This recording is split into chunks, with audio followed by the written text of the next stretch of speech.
Have you ever wondered why you feel such a deep, personal connection to certain pop songs? Like the artist somehow reached into your soul and put your exact feelings into words. There's actually a fascinating psychological reason for this. And it has nothing to do with the artist understanding you. See, our brains are wired to find patterns and create meaning, especially in music. We naturally assume that when someone sings with emotion, they must have written those words from personal experience. It's called the authenticity bias, and the music industry has turned it into a multi-billion-dollar science. What's happening here is actually a masterclass in human psychology. There's this small group of professional songwriters who have literally cracked the code of emotional manipulation through music. They know exactly which words, which chord progressions, which vocal inflections will trigger specific feelings in your brain. They've studied it, perfected it, and now they're using it in almost every song on your playlist. And here's what's really interesting from a psychological perspective: even when people find out their favorite artist didn't write their own songs, they often don't care. The emotional connection remains intact. Why? Because our brains are more interested in how something makes us feel than where it actually came from. Over the next few minutes, we're going to explore this fascinating disconnect between perception and reality in pop music. We'll look at why your brain craves these manufactured connections, how the industry exploits these psychological patterns, and what this reveals about human nature itself. By the end of this, you'll understand not just how the music industry works, but why you've been psychologically programmed to fall for it every single time. Let's start with something that might surprise you when you hear a new Sabrina Carpenter song. Who do you think wrote it? Your brain automatically assumes she did, right? That's your authenticity bias at work. But here's the reality check. Manchild was actually written by Amy Allen and Jack Antonoff. And get this, Amy Allen has written over 50 major pop hits that you definitely know, but I bet you've never even heard her name. She wrote Espresso with its 3 billion streams, Without Me by Halsey, Adore You by Harry Styles. The list goes on. Your brain creates this illusion of personal connection with the artist, when really you're connecting with the work of invisible professionals who have mastered the psychology of hit making. Now here's where the psychology gets really interesting. These elite songwriters aren't just lucky, they've literally studied what makes your brain respond to music. Amy Allen, Jack Antonoff, Ryan Tedder. These names appear on nearly every chart. Topper because they've cracked the emotional code. They know that certain chord progressions trigger nostalgia, specific word patterns create relatability, and particular melodies stick in your memory. It's not conspiracy, it's behavioral science.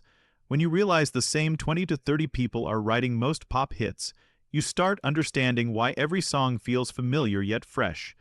Your brain recognizes these patterns subconsciously, creating comfort and attachment. They're not just writing songs, they're engineering emotional experiences designed to hijack your psychological reward system. Think of pop music like a psychological experiment disguised as a restaurant. The songwriters are the chefs creating recipes designed to trigger specific emotions. The producers are plating everything to perfection, knowing exactly how presentation affects your brain's response. And your favorite artist, they're essentially the server delivering the final product. Here's the fascinating part: this division of labor is intentionally hidden from you because your brain craves the story of individual genius. Songwriters literally compete in camps where multiple writers race to create the most psychologically compelling hook. The artist might suggest one word change and suddenly get writing credit. Your brain wants to believe in authentic creation, so the industry feeds you that narrative while operating like a hit-making factory behind the scenes. Here's where human psychology meets cold business reality. Your brain desperately wants authenticity. You need to believe your favorite artist poured their soul into every lyric. The industry knows this, so they play into your psychological need for genuine connection. When an artist gets writing credit for changing one word, it's not just about money.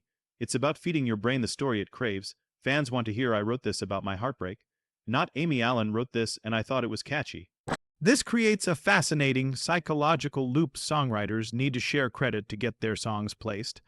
Artists need writing credits for credibility, and you need to believe in authenticity for emotional investment. Everyone's playing this game because your brain literally cannot form the same emotional attachment to manufactured music. But the psychological manipulation goes even deeper than songwriting.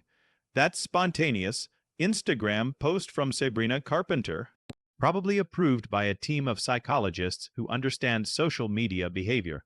Her hair color change, That's strategic timing designed to trigger your brain's novelty-seeking responses. Red Light Management handles over 400 artists, and they've turned image creation into a behavioral science.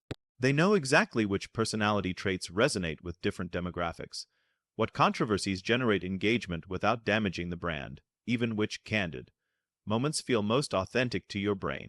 The artist you think you know is actually a carefully constructed psychological profile, tested and optimized like a product launch.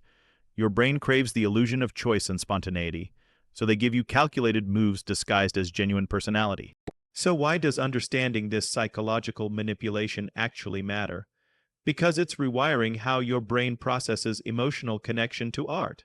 When the same 30 people write everything, your musical landscape becomes psychologically homogenized, same emotional triggers, same behavioral responses, same manufactured feelings. This creates what psychologists call artificial intimacy. You're forming deep emotional bonds with experiences designed by committee. Meanwhile, authentic songwriters who actually pour their genuine experiences into music can't compete against this psychological machine. Your brain is being trained to prefer manufactured emotion over real human expression. The scariest part, you might be missing life-changing, genuinely authentic music because your neural pathways have been conditioned to respond only to these carefully engineered emotional formulas. But here's the empowering plot twist: you can actually retrain your brain to recognize authentic artistry. Artists like Billie Eilish and Phineas, Tyler the Creator, even Taylor Swift on some albums are genuinely writing their own experiences. Your brain just needs the right psychological cues to differentiate manufactured from authentic. Start by checking credits. When you see the same professional names on every hit, that's your red flag. Look for artists who can explain their creative process in detail, who produce their own music, whose voice remains consistent across albums. Think of it like developing emotional intelligence. You're training your brain to recognize genuine versus performed emotion. There's nothing wrong with enjoying manufactured pop, but awareness gives you choice. Once you understand these psychological patterns, you become the conscious consumer rather than the unconscious target. And if you think the songwriting psychology is fascinating, wait until you discover ghost producers. Your favorite DJ probably doesn't even create their own beats. Then there's AI music generation, which is about to completely rewire how your brain forms emotional attachments to artificial creativity. The psychological manipulation in music goes so much deeper than most people realize. So here's my question for you: now that you understand these psychological patterns, does it change how you emotionally connect with your favorite artist? Or does your brain still crave that manufactured intimacy regardless?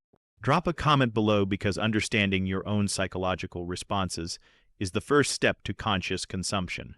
And if this video opened your eyes to how your emotions are being engineered, hit subscribe. We're just getting started on decoding the psychology behind everything you think you choose.